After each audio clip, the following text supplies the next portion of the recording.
ننتقل إلى البيت 57 وهو قوله رحمه الله يظللن، وذلك في قوله تعالى فيظللن رواكد على ظهره في سورة الشورى الآية 33. فهذه يظللن بالضاء وليست بالضاد، ليست يضللن بل فيظللن.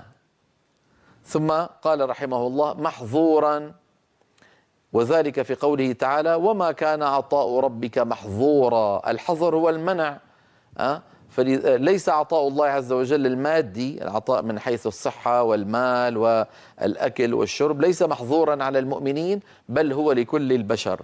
وما كان عطاء ربك محظورا في سورة الإسراء الآية 20.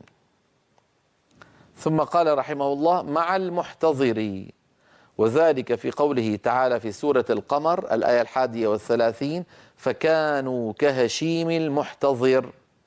المحتضر صاحب الحظيرة، يعني المحتضر صاحب الحظيرة التي يوضع فيها الدواب الله يكرمكم والحيوانات.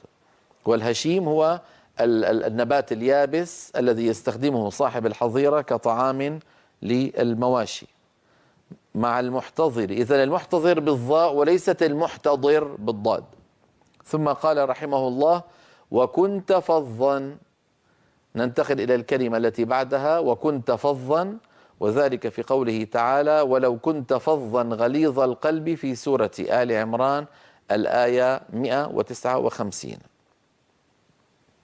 ثم قال رحمه الله وجميع النظر، يعني كل ما جاء من النظر في القرآن العظيم فهو بالضاء وليست النظر، ليست النظر بل هي النظر، سواء كانت فعلا ماضيا أو فعل أمر انظر مثلا، أو مضارع ينظرون، أو مخاطبة تنظرون. كل هذه التصريفات لمادة نظر، وهي في القرآن العظيم في 96 موضعا، أولها وأنتم تنظرون في البقرة الآية 50.